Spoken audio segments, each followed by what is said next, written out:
What's going on, guys? It's your boy John the Liquidator coming back with another video. Look like more disturbing news is coming out about none other than the Indiana Fever front office. Guys, for this one here, we got to go all the way up to Indy. Let's get it. Let's go.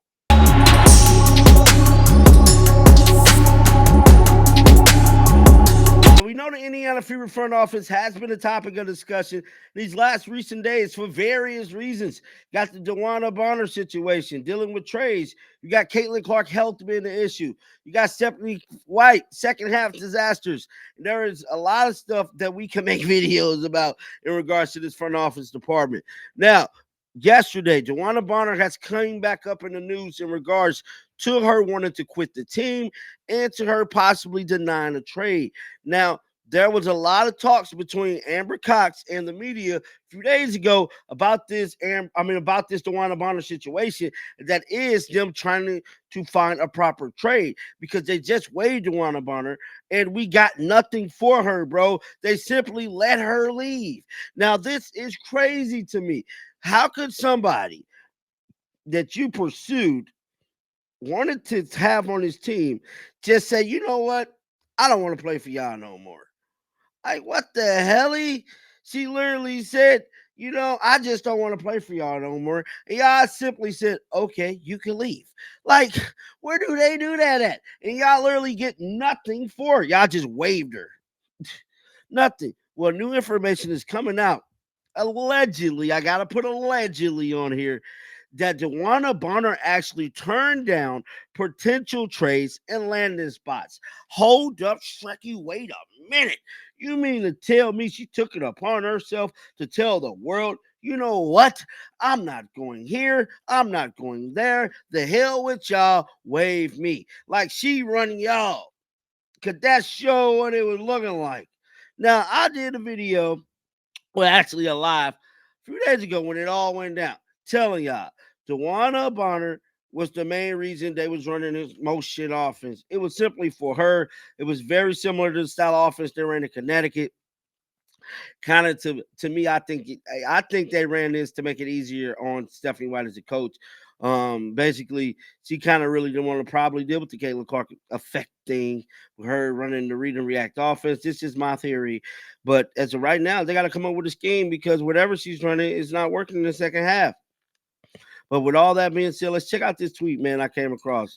This here is crazy, bro. So shout out to CCAKG on Twitter, man, for actually pulling this up. To take with a grain of salt, etc. Just like I stated, man, this information is allegedly, but it said, but if this is true, then it's hilarious. Would mean that no one respects the front office of the Fever and knows they can just throw their weight around since they're not cutthroat at all.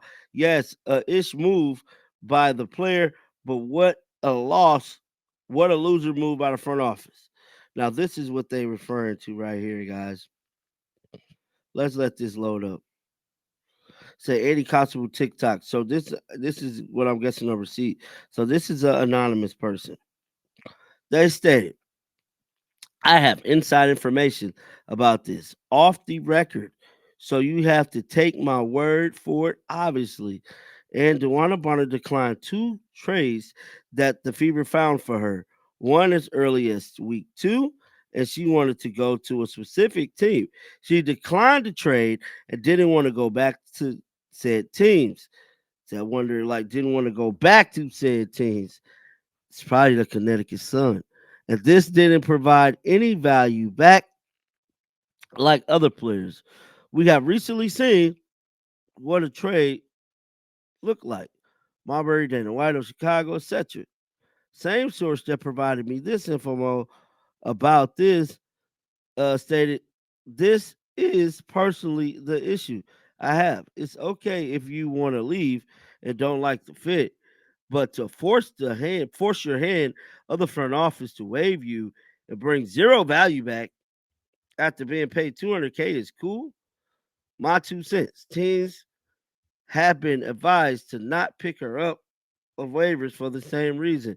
So that's when I made the video pretty much leaking that the basically saying that teams been advised not to get her, bro. Now, some people find that to be not true, but she ain't signed yet, is she? I don't think she's going to get signed until next year. I believe she sit out the whole year, bro. And that's what kind of make me think there's some type of validity to this story, because yeah, she ain't signed yet, and she's a two-time WNBA champion, all-star type player. She should have been signed. Just lead me to believe something's off. Something's definitely off. But with all that being said, man, moving on to another story that is Sue Bird. So Sue Bird has been speaking out a bunch lately, bro.